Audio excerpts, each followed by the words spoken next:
Welcome to the GTN show.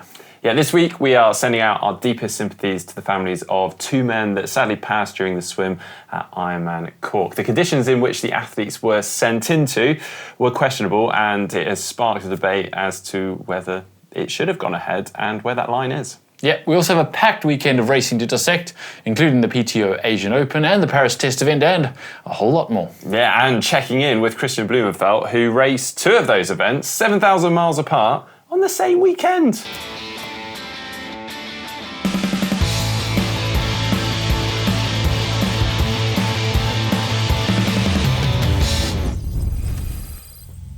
Now for the Tri News and our big topic this week. Two men have died whilst competing in Ironman Cork in Ireland this weekend.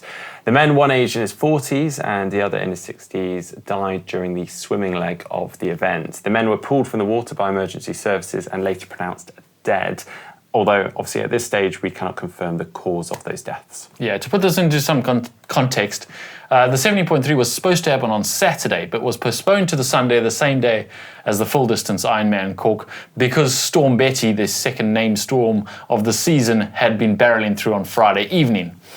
Even so, they still shortened the Ironman swim to officially 1.9k, but actually looking at the times, it was probably even shorter than that, to try and get it as safe as possible, in the words of the organisers, so that we can focus all our swim safety crew on delivering the safest possible swim for all of our athletes. But even with these measures taken, the swim was, by all accounts, pretty gnarly, as this video shows.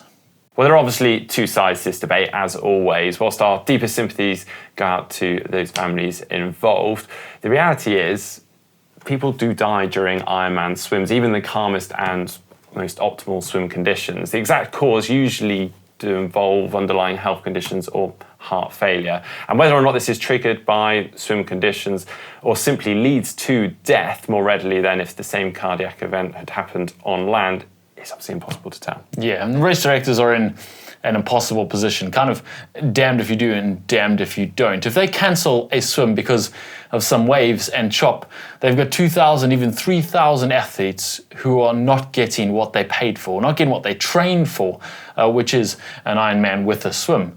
But if they don't cancel it and they allow the event to go ahead like they did here, and then a tragedy like this occurs, they are blamed for allowing that swim to go ahead. So they really can't win. Ironman have actually instituted a variety of measures over the years, the primary one being a complete cancellation of any mass swim starts. They're all rolling starts now for swim safety. Yeah, well, obviously a swim has to happen in the water, and more specifically, a triathlon and Ironman events in the open water.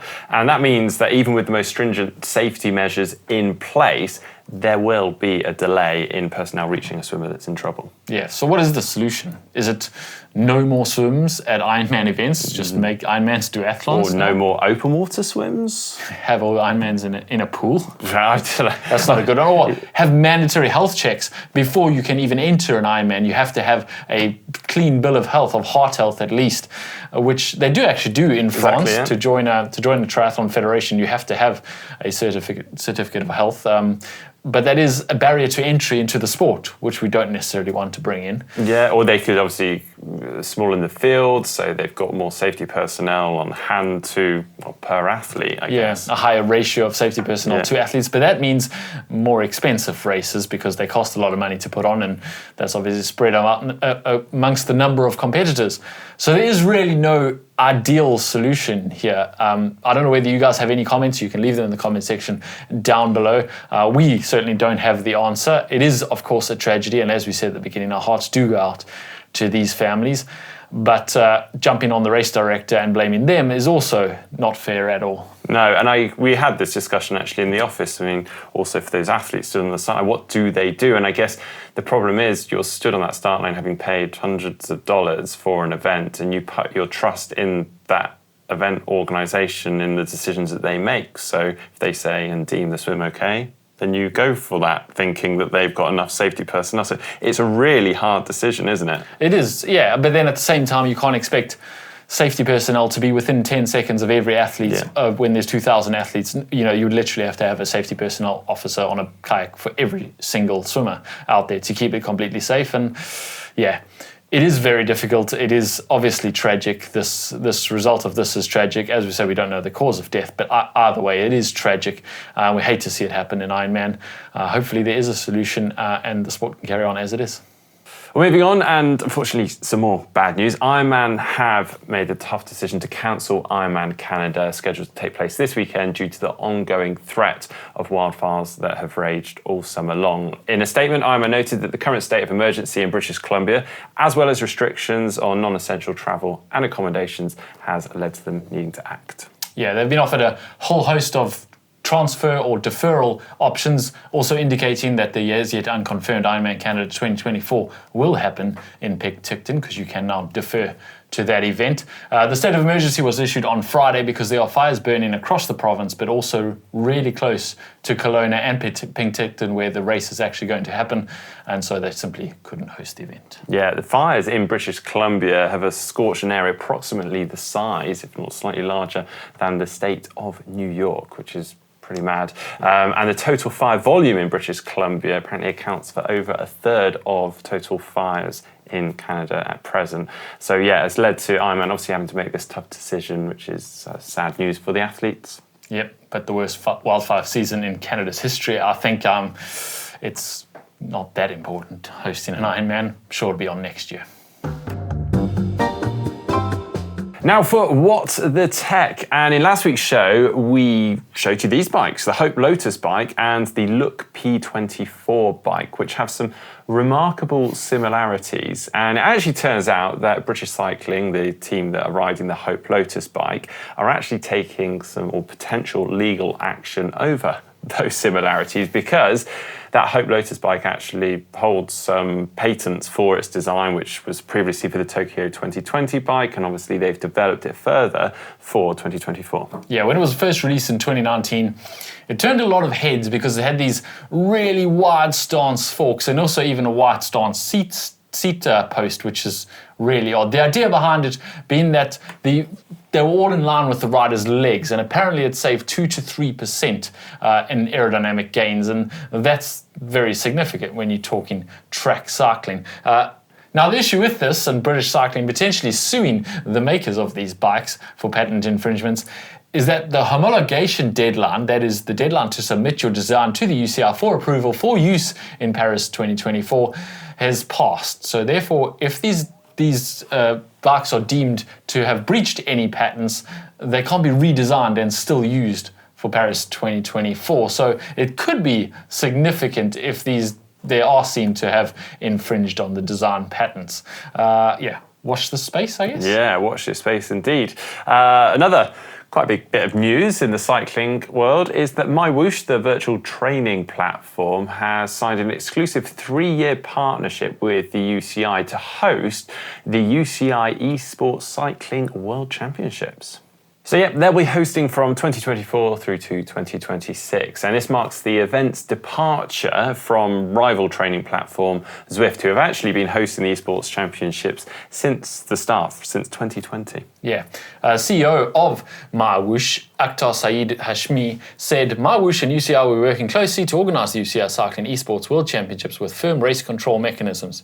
This collaboration signifies a transformative era for MyWhoosh and the realm of cycling esports, bringing all the benefits and excitement of competitive cycling into homes across the world. They said that now that they've got this bid, or they've won this bid to host it, they are now poised to finalise the details of the event and is aiming to transform the event into an immersive and engaging global event. And if you've never heard of MyWhoosh, well, I'll have to forgive you, because I had never heard of MyWhoosh. I don't know how it had bypassed me. I guess we spent a lot of time on Swift and I just had no need. But I had never heard of MyWhoosh, so if you haven't, well, now you can go and Google it. It is not a brand new platform, started in 2019 and has been growing steadily, and it's actually hosted a race, so the Race Championship Series in April this year, which boasted $1 million prize purse. So it is a legit e-cycling platform. We'll see how it's used in the UCI e-cycling World Championships to come.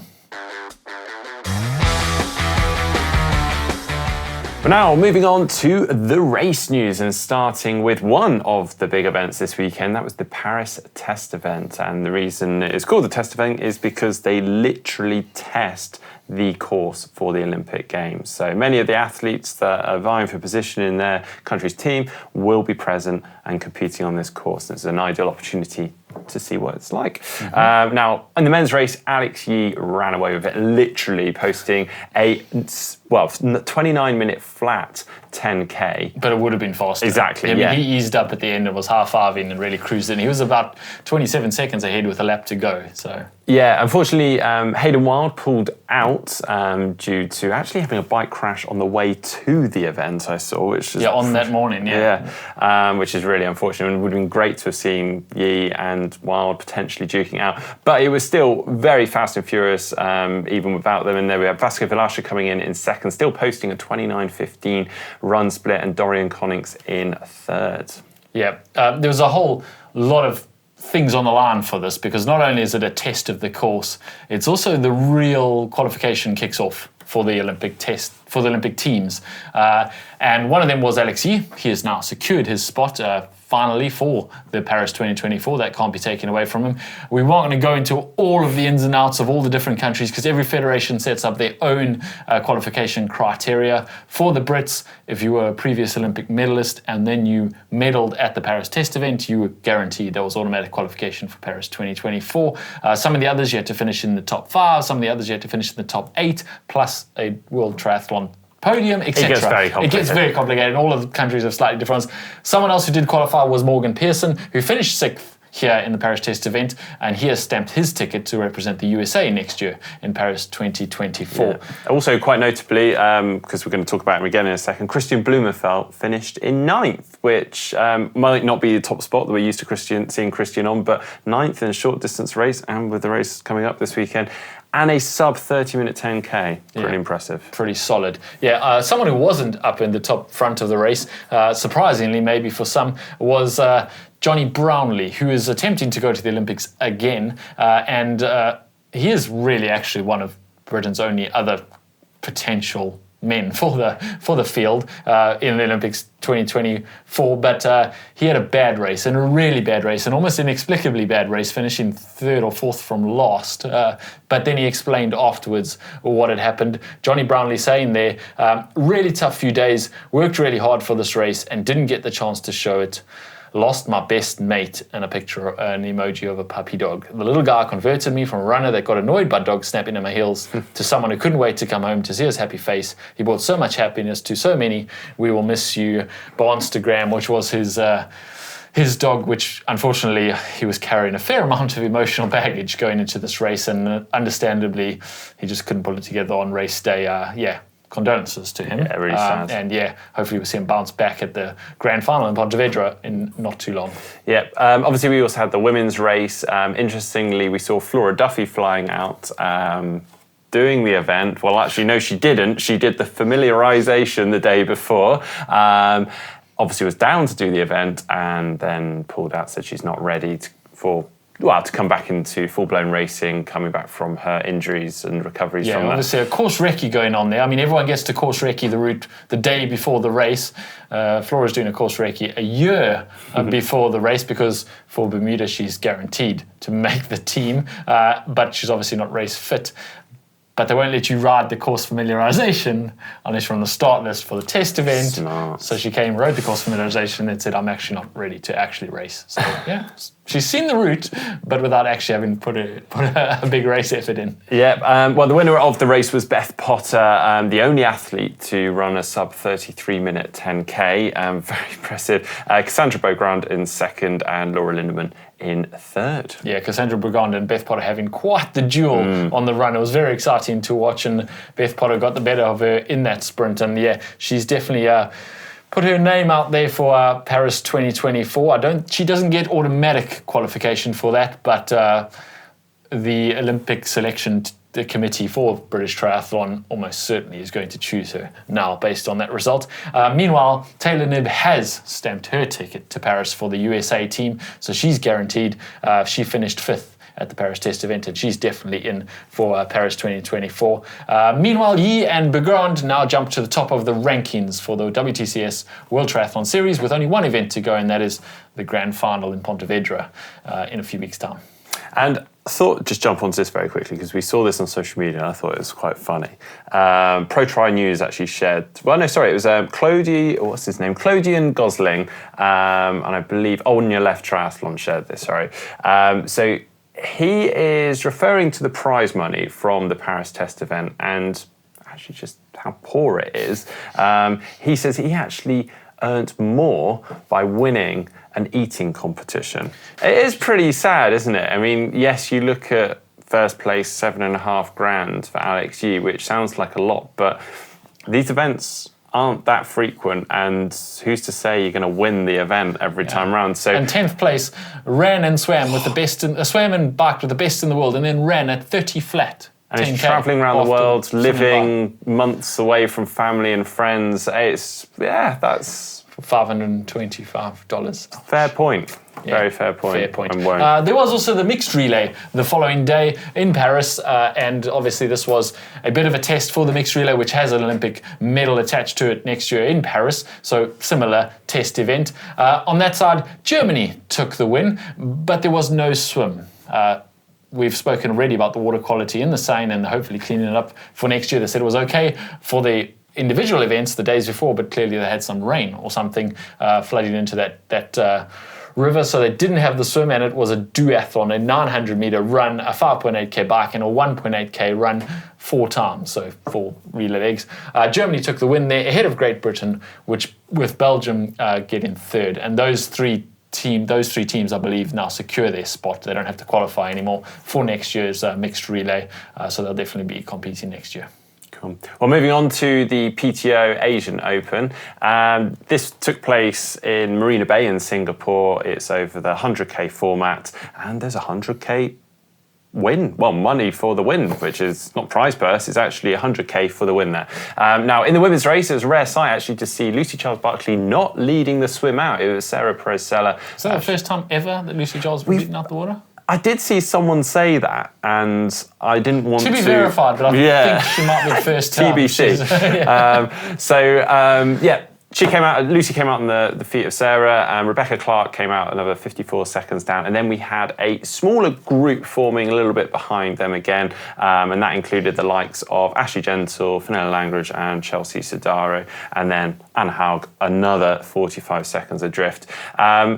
So Sarah and Lucy worked well together on the bike, but Gentle, Haug, and Imogen Simmons were all working hard to kind of regain and catch back up. And it was Gentle that actually powered to the front around halfway through the bike leg. Haug was also flying through the groups and moving up into second by this point, until unfortunately... disaster struck. Something got wound around her rear cassette on both sides, on the other side of the wheel too. Apparently afterwards she said it was her spare tube. It looks like a special latex spare tube that had fallen out from under her seat and then got wrapped around that wheel, and it took her a solid nearly 2 minutes to unravel that, which would be telling towards the end of the race, because they got off the bike and Hal got off 2 minutes 30 behind, and Gentle said about to run. She does, and she ran very, very well to take the win in the end. No one could stay with her. Haug put in a really, really solid run to get within 2 minutes 15 of her at the finish line and give a big shrug as she came across the line, because who knows what might have been if she hadn't lost that 2 minutes to that mechanical. Very frustrating for her, but still... second for Anne Haug, third for Chelsea Sodaro, who had the fastest run of the day and showing her run prowess there, running up to third in those hot and humid conditions. Fourth was Imogen Simmons, and fifth was Lucy Charles-Barclay in the end. Impressive performance also from Imogen Simmons, coming back from quite a serious hip operation, so great to see her right back in contention, so well done to them. Over in the men's race, and oh my goodness, we had all sorts going on in this one. So we had Josh Amberger, Daniel Backard and Anne Royal leading the swim out. And they managed to string the field out, but pretty much everyone was sort of there in contention. It was just a long line of athletes coming out, so no serious breaks from the swimmers we would ordinarily see. By 5 kilometres into the bike, the youngest athlete in the field, Mika Newt, had powered to the front. Soon after, around 15k, we saw Sam Laidlow pulling out saying that he's still struggling from illness that he had coming into the race. By 20 kilometres, Peter Hemerick, who is an athlete that we're all very aware of, but how many actually put him on their predictions? No, not Very many. few, yeah. And then it was just carnage on the bike. It just seemed like everyone was falling out. Gustav Iden crashed on one of the turnarounds. His wheel slipped out from under him, and he had to dust himself off. He said afterwards on his social media that if he was feeling good, he probably would have just hopped back on the bike and shrugged it off, but he was really feeling bad, and a crash on top of really feeling bad was just the nail in the coffin for him. So he called it a day. Aaron Royal also had a crash and then had an issue with his rear mech. Tom Bishop and Mark Phillips both got flat tires, which were impossible to repair. And something happened to Jason West too, because he lost a fair amount of time on the bike. And yeah, it was just a bit of carnage. There were people walking down the bike route, pushing their bikes. It was not what you want to see. Well, Hemerick actually managed to lead off the bike and get a gap over that group, and he led off with a little over 2 minutes on the start of the run. Blumenfeld, Knut Bakkegaard and Kasper Stepniak were hot on the heels, or hot on the hunt, sorry, I should say. In the first 2 kilometres, Hemerick and Blumenfeld were setting the pace, roughly running 30 seconds per kilometre, faster than any other competitor, bar Jason West, who was just powering through the field. And it took actually until 8 kilometres for Christian to actually catch those 2 minutes up on Peter Hemerick and finally take the lead there. Yeah, unfortunately, Jason West wasn't able to replicate what he did a couple of weeks ago at the US Open, where he ran 5 minutes faster than winner Jan Frodeno. He actually ran 30 seconds slower than Christian Blumenfeld in the end, running a 1:01 to Christian Blumenfeld's 1 hour and 29 seconds to take the win. So Christian Blumenfeld first, Peter Hemerick in second, Jason West in third, Dennis Chevreau in fourth, and Sam Long in a frustrated fifth. He gave a big yell as he crossed the line out of frustration. Fifth again for him, but still solid all round, and exciting racing even with a much smaller field than we had at the US Open. They pared that field down quite a lot, but still made for exciting racing on both of those events. So well done to the PTO and well done to all those athletes. Yeah, we did have some other racing, but we have spoken quite a lot about racing already today. So we're just going to rattle through quickly with the winners of the other races. So we had Ironman 70.3 Ireland, which we've mentioned already. Marjolaine de Boer won on the women's side, and Carl Smith on the men's side. Yep, and then Ironman Sweden was a women's only pro race. Lisa Norden taking the win there ahead of Justine Matteau and Susie Cheetham of Great Britain in third. Yep, in Ombre Man we had Hartha Horseau taking the win there, and Jean Coulon in the women's taking the win there. Yeah, and interesting, Arthur Horseau, who actually won Ironman Lanzarote earlier this year and then was 20 minutes late for the slot allocation, and they didn't give him his slot for Nice. Well, Ironman have announced this week that they are going to give him a wild card for the Ironman World Champs in Nice in September. You'd hope and so.